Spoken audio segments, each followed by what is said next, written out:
অভিষেক বন্দ্যোপাধ্যায় যদি রাস্তায় নামছে তো দেখা যাচ্ছে কয়েক লক্ষ মানুষ অভিষেক বন্দ্যোপাধ্যায়কে দেখার জন্য রাস্তায় ভিড় জমাচ্ছে।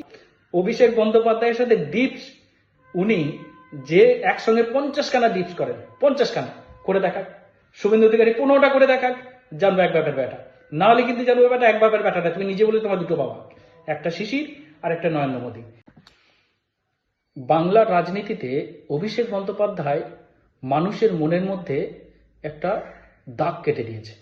বিভিন্ন সামাজিক ইস্যু, মানুষের পরিষেবা পাইয়ে দেওয়ার জন্য যে লড়াই, কখনো 100 দিনের টাকা যাতে মানুষ পায়, কখনো বাংলার আবাস যোজনার টাকা যাতে পায়, বা কখনো অবৈধভাবে যাতে কোনো ভোটারের নাম কাটা না যায়, নানানভাবে এক এক সময় এক এক প্রকল্পের জন্য লড়াই তিনি করে যাচ্ছেন। এবং অভিষেক বন্দ্যোপাধ্যায়ের এত সুন্দর বক্তব্য, এত সুন্দর লিডারশিপ ক্ষমতা, তাতে করে বাংলার মানুষ, ভারতের মানুষ মুগ্ধ।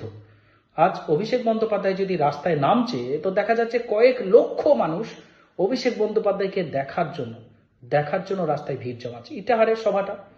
ইটাহারে দেখুন কত লোক, কয়েক কিলোমিটার, শুধুমাত্র কয়েক কিলোমিটার মানুষের শুধু মাথা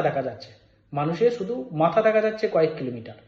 অর্থাৎ আজকে অভিষেক বন্দ্যোপাধ্যায় যে জায়গাটা করেছে বাংলার মানুষের মনের মধ্যে, সেই জায়গাটা এত কম বয়সে একজন যুব নেতা, একজন যুবরাজ, মানে একদম রাজপুত্র, যিনি রাজ্যকে শাসন করার উপযুক্ত সেনাপতি হিসেবে মমতা বন্দ্যোপাধ্যায়ের পাশে যেভাবে দাঁড়িয়ে রয়েছেন, তাতে করে আমরা প্রত্যেকটা তৃণমূল কংগ্রেসের কর্মী হিসেবে, সমর্থক হিসেবে আমরা গর্বিত। এই অভিষেক বন্দ্যোপাধ্যায়ের বিভিন্ন প্রকল্পকে, বিভিন্ন মুভমেন্টকে আজকে বাংলার সমস্ত রাজনৈতিক দলগুলো কপি করতেও শুরু করেছে। অভিষেক বন্দ্যোপাধ্যায় নবজোয়ার করেছে, সিপিএম একটা কি একটা করেছে, আবার শুভেন্দু কাকাও বলছে আমি নামবো রাস্তায়। এবার শুভেন্দু কাকু রাস্তায় নামবো বলে তো বিপদে পড়ে গেছে।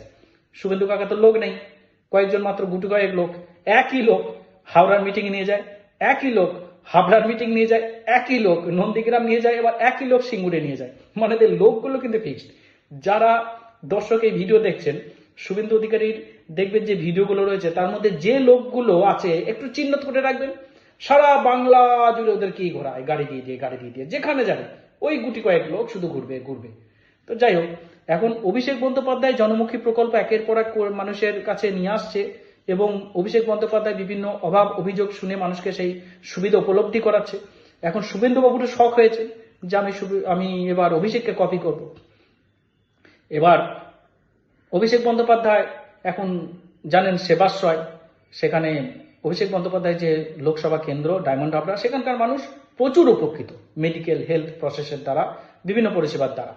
আজকে সেই পরিষেবা দেখে এখন ওই লোডশেডিং এ মানে যে জিতে এসেছিল তার যে বিধানসভাটা নন্দীগ্রাম, তো এই নন্দীগ্রামের মানুষ তো সবাই ধরুন খারাপ না, ভালো মানুষ আছে। তারা গত 2021 সালে এই গদ্দারটাকে, এই মানে মানে আমি হোমো বলি না, অন্য লোক হোমা বলে, আমি সব বলবো না। আমি বলতেই যাবো না যে শুভেন্দু অধিকারী হোমো, আমি কেন বলবো এসব বাজে কথা। যাই হোক, এই মানে হোমো নয় শুভেন্দু বাবু, অহোমো। তো মানে আমি বলিনি হোমো।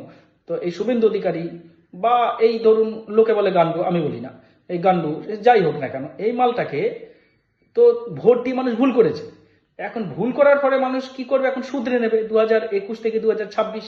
এখন কিন্তু ওই নন্দীগ্রামের মানুষ পুরো দৃঢ়, একদম পরিকল্পিতভাবে, একদম পুরো অঙ্গীকারবদ্ধ হয়ে গেছে যে নো ভোট টু হোমো, মানে এটা আমি না, ওটা নন্দীগ্রামের মানুষ বলছে, no vote to Suvendu, no vote to, আমি বললে খুব বেশি হলে বলো নো ভোট টু কাকা, মানে শুভেন্দু কাকা। কারণ শুভেন্দু কাকা বারবার অভিষেককে ভাইপো বলে, তাহলে অভিষেক বন্দ্যোপাধ্যায় যদি শুভেন্দু কাকার ভাইপো হয়, তাহলে আমি তো অভিষেক বন্দ্যোপাধ্যায়কে দাদা হিসেবে মানি, তাহলে আমি শুভেন্দু অধিকারীকে শুভেন্দু কাকা বলবো, তাহলে শুভেন্দু কাকা। তো শুভেন্দু কাকা কি করেছে, শুভেন্দু কাকার যে বিধানসভা, সেই বিধানসভার মানুষ অভিষেক বন্দ্যোপাধ্যায়ের অফিসে বারবার ফোন করছে, বলছে যে আমাদের এখানে একটা সেবাশ্রয় করা হোক, আমরা মেডিকেল সুবিধা নিতে চাই। অভিষেক বন্দ্যোপাধ্যায় বলেছে তথাস্তু, ঠিক আছে তোমার ওখানেও হবে। এবার এই শুভেন্দু কাকা দেখে তাহলে আরে সব তো পালিয়ে যাচ্ছে অভিষেক বন্দ্যোপাধ্যায়ের কাছে, এবার আমাকেও একটা কিছু করতে হবে, সব সময় কপি। বেটা ঢ্যামনা, অভিষেক বন্দ্যোপাধ্যায় জিম করে, দেখেছো কিভাবে জিম করে, ডিপস কিভাবে দেয় দেখেছো, হ্যাঁ 50খানা ভারে।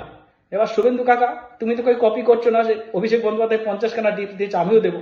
ব্যাটা এমনি সোজা হয়ে দাঁড়াতে পারে না, আমি দেখেছি তো ওই এর সময়।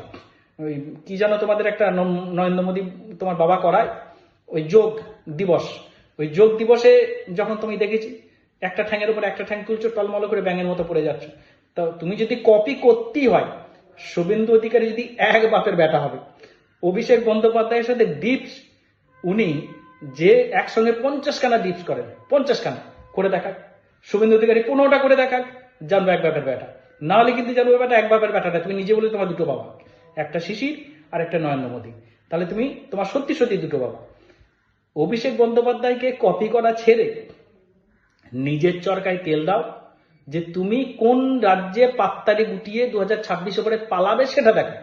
কারণ বাংলার মানুষ তোমাকে 26-এর পরে ঠেঙে ঠোঙা বানিয়ে দেবে, ভাবতেও পারছো না যে তোমার কি দুর্দশা হবে।